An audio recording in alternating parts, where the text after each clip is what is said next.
दुलाराय बर' फरायसा आफादनि 52थि बोसोरसालिया जथुम्माया बे टार्मिनेटिं सेसन आरो बेबायदियैनो 2011 निफ्राय 2022-23 बोसोरनैनि जि सम बे समाव आफादगिरि महरै आंनि सायाव जि फोथायनाय लाखिबाय आरो दुलाराय बर' फरायसा आफादनि दखरा जिल्ला गासै जोंनि मावथि बिथांमोना आरो मिरु आफादनि दैदेनगिरि बिथांमोना जि मोनसे मदद होबाय आं बिनि थाखाय गिबियावनो बिथांमोननो साबायखर बावदों आरो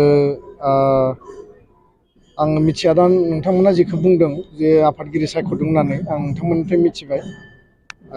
आंनि जि बिबाननि सममोन संबिधाननि बायदि आङो बेखौ सहि होनानै आङो डिजल्भ खालामबाय आरो बिनि उनाव आङो डेलिगेट हाउसखौ खावलायदों जे आं गोलाव सम एबसुआव हाबा मावबाय बयबो मावदों बिनि गेजेराव आंबो सासे आरो जथेस्थ' बैसो जाबाय माखासे जेंना दङ माखासे थासारि दङ बेखायनो आंखौ बिबाननिफ्राय देग्लाय माने रेस्ट होनांगौ बे बाथ्राखौ आङो हाउसआव खावलायदों आरो दा आं नोंथांनिफ्राय मिथिबाय जे आंखौ गोदानै सायख'फिनदों आं उननि समाव बिथांमोनजों सावरायगोन दुलाराय बर' फरायसा आफादाव गोबां लिडारशिप लानो हानाय दैदेनगिरि बिबानगिरि दङ बिथांमोनखौ स्कप होनांगौ आरो गोदान दैदेनगिरिनि नेतृत्वआव मोनसे इनिसियेटिभ बा माहारि दानायनि थाखाय 24 घन्टा खामानि मावनो हानाय स्पिड बेबायदि जोंनो बेक्तिफोर नांगौ दा बेखायनो उननि समाव जोङो सावरायबावगोन दिनैनि बे जि गेवलां मेल बिनि जाय बेखेवगिरि आलासि आसामनि गिबि मन्त्रि डक्टर हिमन्त बिश्व शर्मा बिथाङा जोंनि गेवलां मेलखौ बेखेवबाय आरो बेखेवनानै बर' हारिनि थांना थानायनि जिउआव बड'फा उपेन्द्रनाथ ब्रह्मनि जि सिमां आरो जातीयताबादि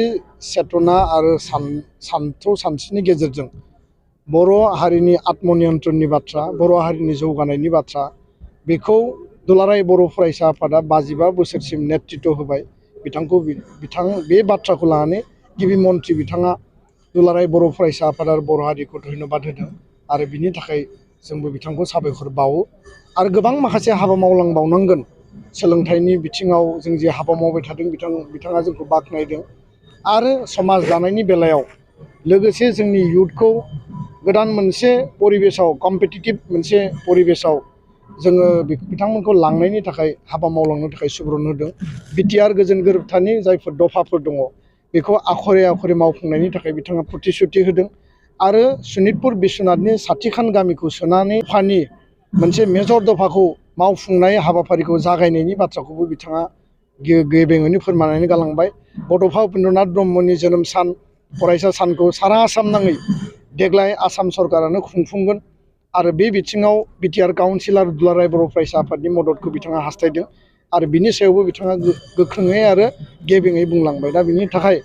जों बिथांनिसिम रोजा रोजा साबायखर थाबाय माहारिनि सार्थआव सरकारखौ जिखिनि बाथ्रा बुंनांगौ नारसिननांगौ जों जेब्लाबो खावलायगोन दाबि खालामगोन आरो सरकारजों जेब्ला जोङो दरख' जुक्ति होनांगौ आर्गुमेन्ट लजिक होनांगौ जों मालाबाबो फावसायनाय नङा दा बेखायनो माहारियारि आफाद फरायसा आफादनि केरेक्टारिस्टिकआनो बेनो मोजां मावोब्ला जों जेब्लाबो वेलकाम खालायगोन जों मदद होलांगोन आरो जुदि जोंनि आंखालखौ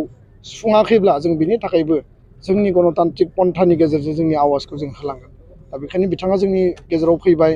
बर' हारिनि सायाव मोनसे बिसास आरो फोथायनाय लाखिनानै दुलाराय बर' फरायसा आफादनि जथुम्मायाव बिथाङा बाहागो लाबाय जों रोजा रोजा हारिनि जानानै आफादनि जानानै साबायखर बावदों गोजोनथों बिथाङा मोननै बाथ्रा बुंदों गिबि बाथ्राया जाहैबाय जे बड'लेण्ड इउनिभार्सिटिनि जि केम्पास बेखौ उदालगुरियाव गायसननायनि थाखाय मोनसे थांखि दङ आरो बेखौ बाजेटनि मोनसे प्रभिजननि बाथ्रा बुंदों आरो बिनि लेन्ड एलटमेन्टआ जानांगोन दा बे मोननैया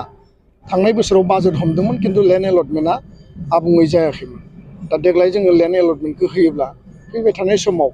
उदालगुरि जिल्लानि बबेबा मोनसे थावनियाव मोजां जायगायाव गायसननो हागोन नैथि बाथ्राया जाहैबाय जे रौतायाव अर्गेनिक एग्रिकालसार इउनिभार्सिटि बिटिआर सुक्तिनि दफा मथे बेयाव दङ गायसननायनि थाखाय आरो बिनि थाखाय लालपुलाव सर्वहेरियाव हा एलटमेन्ट जानानै दङ दा अर्गेनिक इउनिभार्सिटिनि जे मोनसे स्ट्राक्चार अल इन्डियायाव बियो गोदान कनसेप्ट आरो माखासे एक्सपेरिमेन्टेल बेसिसआव गायसननायबो जादों दा बेखायनो इनिशियेलि बेखौ मर स्ट्रेंथेन खालामनो थाखाय जोङो डाइरेक्ट अर्गेनिक इउनिभार्सिटि नङाब्लासिनो बिथांखौ जोङो रिकुवेस्ट खालामदों आरो बिथाङा घोषणा होलांबाय जरहाट एग्रिकालसार इउनिभार्सिटिनि बेन्दोंआवनो जोङो मोनसे एग्रिकालसार इउनिभार्सिटिनि केम्पास बानायनानै बेखौ डेभेलप खालामनानै इनफ्रास्ट्राक्चार आरो गासै एकाडेमिक डेभेलप खालामनानै मोजां मोनसे अर्गेनिक इउनिभार्सिटि जों उननि समाव गायसननो हायो नामा आरो बेखौ बिथाङा उननि समाव मावगोन होननानै जोङो दिनै घोषणा होदों बे जोंनि थाखाय गोजोनथाव बाथ्रा। गोजोन्थों।